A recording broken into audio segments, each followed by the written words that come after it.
Assalomu alaykum azizlarim, kuningiz xayrli bo'lsin. Mana bugun biz sizlar bilan endi gazda, duxovkada qovog'i dimlab yeyishga tayyorlaymiz.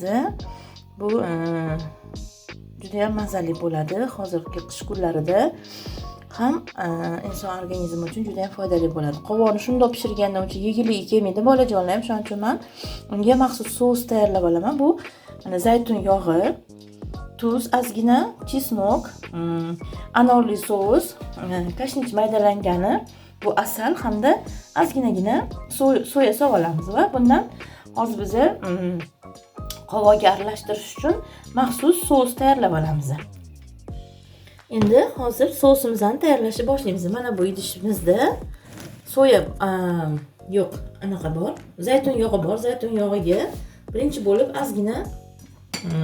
ozgina tuz qo'shib olamiz. Ozgina tuz qo'shib oldik. Juda ham qovoq chunki sho'r bo'lib ketish kerak emas, lekin ozgina tuz qo'shsak mazali bo'ladi.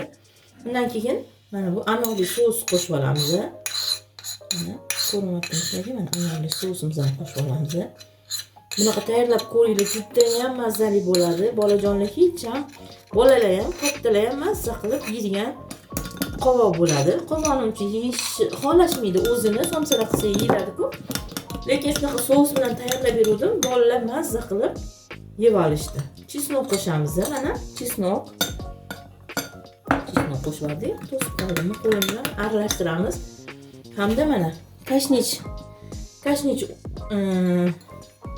maydalangan kashnich urug'i, ozgina soya hamda mana asalimizni qo'shib olamiz.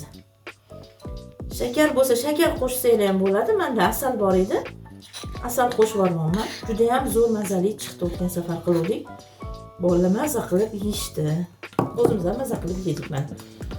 Sosni bilan aralashtirib olamiz. Ko'rinishi mana bunaqa zo'r bo'ladi. Yaxshilab aralashtirib olamiz. Mana. Juda ham ko'rinishi ham, mazasi ham zo'r bo'ladi. Bu birpas turadi. Qovoqni tozalab olgunimizcha bu mazalar bir-biriga o'tib zo'r bo'lib turadi. Endi qovog'imizni tayyorlab olamiz. Mana qovog'imizni tayyorlab oldik. Endi bunga boyga tayyorlagan sosimizni qo'shamiz.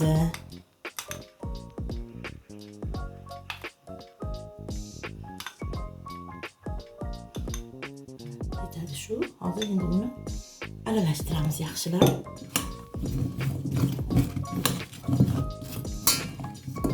Hamma qovoqlarga tegish kerak bu sos.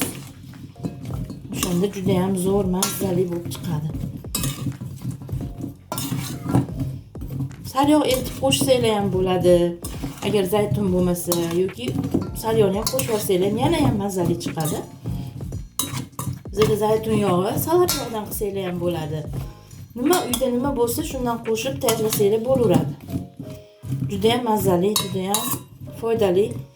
Qish kunlarida juda ham foydali hamda yeyishli bo'ladi rosa ham. Endi buni panislarimizga terib olamiz hozir. Mana bu birpas marinovka bo'lib turadi. Panislarimizni tayyorlab olamiz. Mana qovoqlarimizni panisga solib oldik. Panisga, gaz panisiga falga qo'ydim. Falganing ustiga ozgina salat yog' surib, qovoqlarni joyladim va qolgan sosni ustidan ozgina quyib yubordim.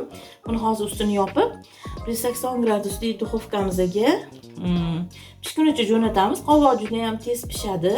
Deta 30 minutlarda u yog'i pishib qoladi. Xudo xolisa pishgan jarayonni ham sizlarga o'rtoqlashamiz. Sizlar ham tayyorlab ko'ringlar. Mana qovoqlarimiz tayyor bo'ldi. Kichkinaroq bo'lib qoldi, lekin juda ham mazali. Sizlar ham tayyorlab ko'ringlar.